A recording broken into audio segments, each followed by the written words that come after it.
రామకోటయ్య గారు, వినపడు. నమస్తే అండి. నమస్తే. నమస్తే నమస్తే. అమ్మా. అంటే రామారావు గారు అంటే రాజకీయ కక్ష సాధింపు చర్యలో భాగంగా ఇలా చేస్తున్నారు. ఓకే, ఏది what ever it may be, వాళ్ళ వర్షన్ వాళ్ళకు ఉంటుంది. బట్ ఇక్కడ ప్రశ్న ఏంటంటే 12 ఏళ్లుగా ట్రయల్కి రాకపోవటం అన్నది అంటే ఇది సర్ప్రైజింగ్ ఫ్యాక్టర్లా అనిపించట్లేదా అండి? ముందుగా మీకు ప్యానెల్లో ఉన్నటువంటి దాసరి శేష్ గారికి, రామారావు గారికి, ప్రేక్షకులు అందరికి కూడా నా ఉదయపూర్వక నమస్కారాలమ్మా. మీరు చెప్పినటువంటి విషయమై ఇప్పుడు భారతదేశం మొత్తం కూడా ఒక చర్చగా జరుగుతూ ఉంది. Not only Jaganmohan Reddy, any politician. ఒక కేసు పెండింగ్ ఉన్నప్పుడు మనకి సుప్రీంకోర్టు గతంలో ఒక పదం కూడా చెప్పేది తరచుగా, justice is delay, justice is deny. ఎప్పుడైతే మనం న్యాయం చెప్పటం ఆలస్యమైందో అది అన్యాయం జరిగినట్టుగానే భావించాలి. ఈరోజు మనకి ప్రతి 5 సంవత్సరాలకు ఒకసారి ప్రజలు తీర్పునిస్తున్నారు వాళ్ళ పరిపాలన మీద కానీ, వాళ్ళ విధానాల మీద కానీ. కానీ తీర్పునిచ్చేటప్పుడు మనం ప్రజాస్వామ్యంలో ఒక పాలకులు కానీ, రాజకీయ వ్యవస్థలో ఉన్న ప్రతిపక్ష నాయకులు కానీ, ఎవరైనా ప్రజా జీవితంలో ఉన్న మొత్తం కూడా వాళ్ళ యొక్క వ్యక్తిగత జీవితం ఏంటి, వాళ్ళు ఈ వ్యవస్థల్లో ఎలా ప్రభావితం చేశారు, అది పాజిటివ్గా కానీ నెగిటివ్గా కానీ. ఈ విషయానికి వచ్చేటప్పటికి జగన్మోహన్ రెడ్డి గారి మీద సిబిఐ పెట్టినటువంటి 11 కేసులు, ఈడీ 9 కేసులు, టోటల్గా చూస్తే 31 కేసులు పైచిలకు ఆయన మీద ఉన్నాయి. మొత్తం మీద వారి మీద ఉన్నటువంటి కేసులు 38 కేసులు. ఓకే. అయితే వారి మీద ఉన్నటువంటి రాజకీయ పరంగా సిబిఐ కేసుల గురించి ఈరోజు సబ్జెక్ట్ మ్యాటర్. ఈ 11 కేసులు మనం యొక్క సారాంశాన్ని మనం చూస్తే 2012లో జగన్మోహన్ రెడ్డి గారు అరెస్ట్ అయ్యారు. 13లో వారికి బెయిల్ వచ్చింది. దగ్గర 16 నెలలు వారు రిమైండ్ జీవితాన్ని, నేనైతే జైలు అన్ను, రిమైండ్ పీరియడ్ని గడిపారు. తర్వాత వారి మీద ముందు 1,00,000 కోట్ల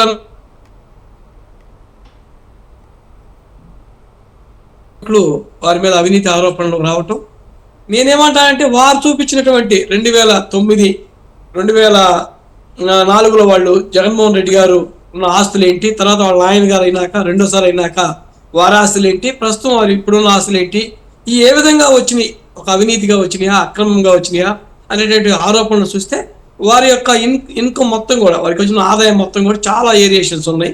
మొదట వాళ్ళ నాన్న ముఖ్యమంత్రి కాకముందు ఉన్నటువంటి ఆస్తులకి, తర్వాత ఆయన ఎంపీగా ఆయన ఫస్ట్ ఇచ్చినటువంటి అఫిడవిట్కి, తర్వాత వారిని నిన్న లేటెస్ట్గా సీఎంగా అఫిడవిట్ ఇచ్చిన దానికి చూస్తే వారి అఫిడవిట్లోనే చాలా వ్యత్యాసం కనిపిస్తూ ఉంది. వేల కోట్ల రూపాయలు వారికి ఆస్తులు సమకూర్ణ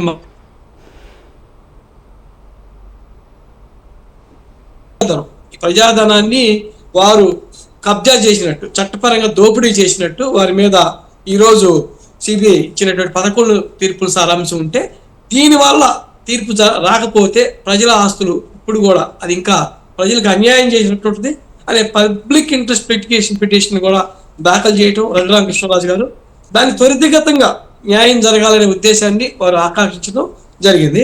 ఇందులో మనం ఆలోచించాల్సింది అంటే ఎందుకు రఘురామకృష్ణరాజు ఈ యొక్క పిటిషన్ వేశారని మనం ఒకసారి పరిశీలించినట్లయితే, మొదటి ఈ కేసు అభయ్ ఓగా, తర్వాత పంకజ్ యొక్క బెంచ్ లో ఉంది. అక్కడి నుంచి ఇప్పుడు మనం చూసినట్లయితే జస్టిస్ వివి నాగరత్నం, సతీష్ చంద్ర శర్మ బెంచ్లకి ట్రాన్స్ఫర్ అయింది. గతంలో డిశ్చార్జ్ పిటిషన్లు ట్రయల్లో ఉన్నప్పుడు కూడా, విచారణలో ఉన్నప్పుడు కూడా ఏ డిశ్చార్జ్ పిటిషన్ మీద కూడా డిస్పోజల్ కాకుండానే జడ్జెస్ మొత్తం కూడా 5-6 వాళ్ళు కాలయాపన చేసి వాళ్ళు ట్రాన్స్ఫర్లు కావడం జరిగింది. ఈ ఏదైతే ఒక డిశ్చార్జ్ పిటిషన్ వేసినప్పుడు ఆ పిటిషన్ డిశ్చార్జ్ ని డిస్పోజల్ చేయకుండా అవటంలోనే కొంత ఏ నిర్ణయం తీసుకోకుండా, అంటే నాకు తెలిసి నిందితులు ఒక 80 డిశ్చార్జ్ పిటిషన్స్ వేసి ఉంటారండి. ఆ పిటిషన్స్ మీద ఏ పిటిషన్ మీద కూడా నిర్ణయం తీసుకోకుండానే జడ్జిలు మారటం అన్నది అంటే మనకి ఇక్కడ ఏం జరుగుతోందో అర్థం కావట్లేదు అని ప్రజలు ఎక్కువ విమర్శిస్తున్న మాట. Let me come to that point. Ramarao గారు చెప్పింది ఏంటంటే, ఇది మా రఘురామకృష్ణరాజు గారు వైసీపీలో ఉండటం వల్ల, ఆ వైసీపీలో ఆయన నివేదించడం వల్ల వేశారనేది వారు చెప్పారు. దానికి శేష్ గారు కూడా ఆన్సర్ చెప్పారు, వారు తర్వాత చెప్తారు.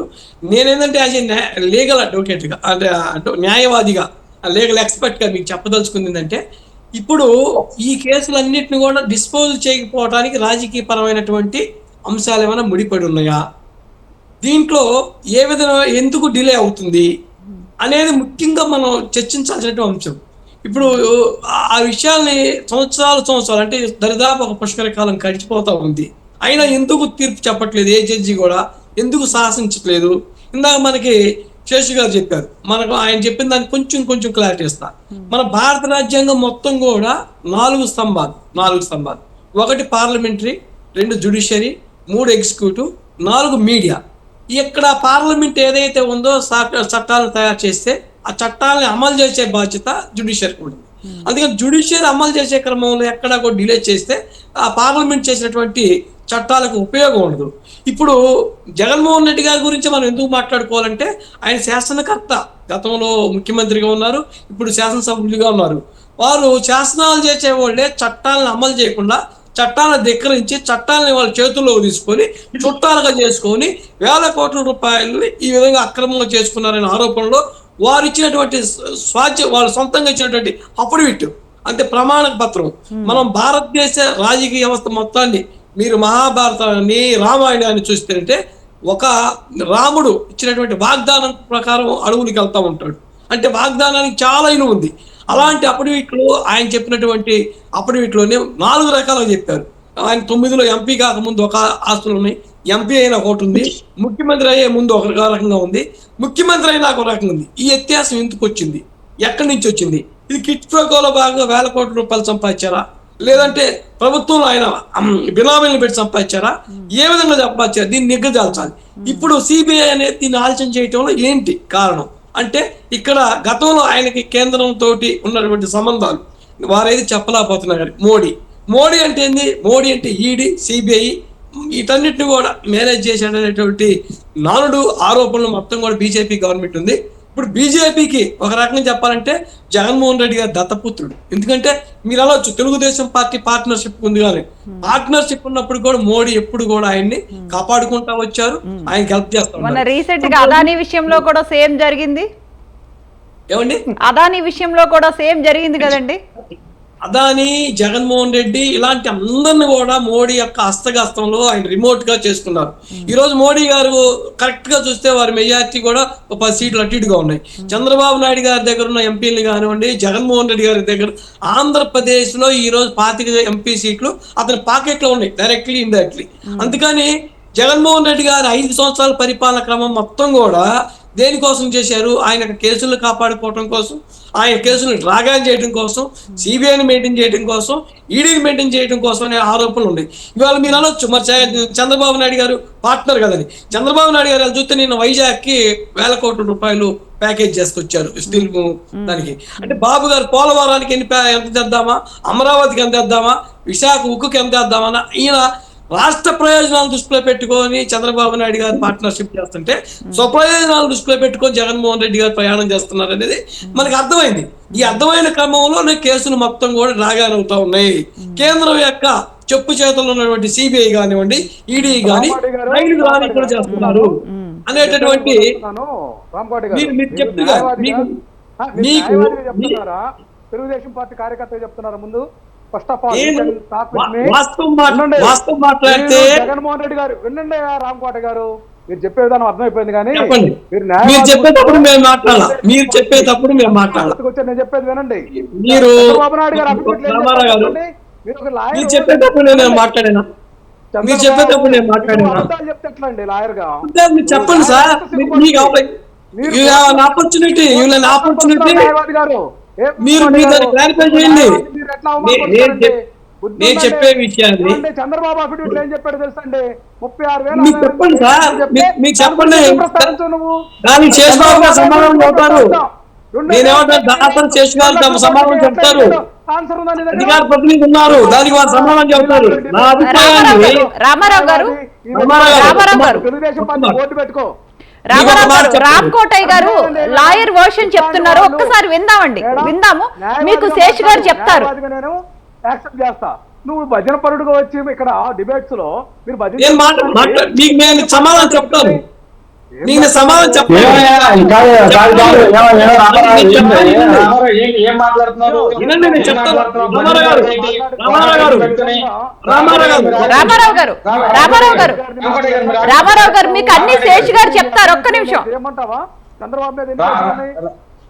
ఏంటి కేసు కాదు రామారావు గారు, ఏంటి మీరు గౌరవంగా ఒకటే భజన అయితే భజన అంటే నీకు బాగా మాట్లాడితే నీ నాయకుడు పొగిడితే రామారావు గారు ఒక్కసారి మనం రామకోటయ్య గారు లెట్ మీ కంక్లూడ్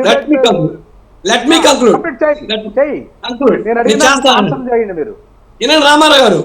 మీరు ఒక మాట, ప్రజాస్వామ్యం అంటే ఎదుటి వాళ్ళు చెప్పే అభిప్రాయాన్ని విని మీరు దానికి సమాధానం చెప్పాలి. అబ్రహం లింకన్ గారు ఒక మాట అంటారు, నా ప్రత్యర్థి మాట్లాడేటటువంటి స్వేచ్ఛ నేను హరించను, వారు మాట్లాడే అవకాశాన్ని నేను ఇవ్వాలి ప్రజాస్వామ్యంలో. మీరు కౌంటర్ చెప్పండి, కౌంటర్ ఎలిగేషన్ చేయండి, నేను చెప్పిన దాన్ని మీరు ఆన్సర్ చేయండి. మీరు ఆన్సర్ చేయండి సార్, మీరు ఆన్సర్ చేయండి, మీకు అవకాశం ఉంది, మీరు చేయండి. నా వాదన వినిపించనివ్వండి. నేనేమంటానంటే చెప్తాను వినండి. మీకేమైందంటే 150 సీట్లు వచ్చేటప్పటికి చంద్రబాబు నాయుడు గారు మాట్లాడినా, మీరు శాసనసభ్యులు మాట్లాడిన ఇట్లా మీరు ఫ్యాక్షన్ ద్వారంలో ఎదురువాళ్ళు మాట్లాడడాన్ని నోరు మూపించడానికి, మీరు ప్రజాస్వామ్యాన్ని పాత్ర వేయడానికి మీకు అలవాటు చేశాడు జగన్మోహన్ రెడ్డి గారు. రామకోటయ్య గారిని మాట్లాడండి, మీరు వ్యతిరేకించవచ్చు, తర్వాత మనం మాట్లాడదాం. ఇప్పుడు మీకు ప్రజాస్వామ్య విలువలు తెలిస్తే ప్రజాస్వామ్యంలో కానీ కోర్టులో కానీ ఎదుటోడు చెప్తారండి. గంట సేపు నేను ఆర్గ్యుమెంట్ చెబుతా ఒక మర్డర్ కేసులో తప్పు చేయలేదని, అది నా హక్కు. నేను చంద్రబాబు నాయుడు గారా, జగన్మోహన్ రెడ్డి గారా, మోడీ గారా కాదు. కేసు డ్రాగానే అవటానికి కారణాలు, రాజకీయ కారణాలు ఉన్నాయి. రాజకీయ కారణాలు నేను చంద్రబాబు నాయుడు గారు మంచివారని సర్టిఫికేట్ ఇవ్వట్లా. ఈయన ఇప్పుడు ఈ 7 నెలల ప్రభుత్వంలో ఈయన తెచ్చారు. నేను పోలవరం తెచ్చిన డబ్బులు అబద్ధమా, అమరావతి తెచ్చిన డబ్బులు అబద్ధమా, లేదంటే నేను విశాఖ ఉక్కుకి తెచ్చిన అబద్ధమా? నేను న్యాయవాది ఎక్కడ అబద్ధం చెప్పాను మీరు చెప్పండి, తప్పులేదు. నేనేమంటా అంటే జగన్మోహన్ రెడ్డి గారు 5 సంవత్సరాల క్రమంలో వారు ఏది కూడా పబ్లిక్ ఇంట్రెస్ట్ మీద పెట్టకుండా వ్యక్తిగత ప్రయోజనాలు కాపాడుకోవడం కోసం, కేసుల్ని డ్రాగాన్ చేయడం కోసం ఆయనకు ఉన్నటువంటి ఎంపీలు మొత్తాన్ని కూడా కేంద్రానికి మద్దతు ఇచ్చి కేసులు డ్రాగాన్ చేసుకునే క్రమంలో మనకు 12 సంవత్సరాలు డ్రాగాన్ అయిందనేది నా అభిప్రాయం. ఇది ఈ అభిప్రాయం తప్ప కాదనేది మీరు చెప్పండి.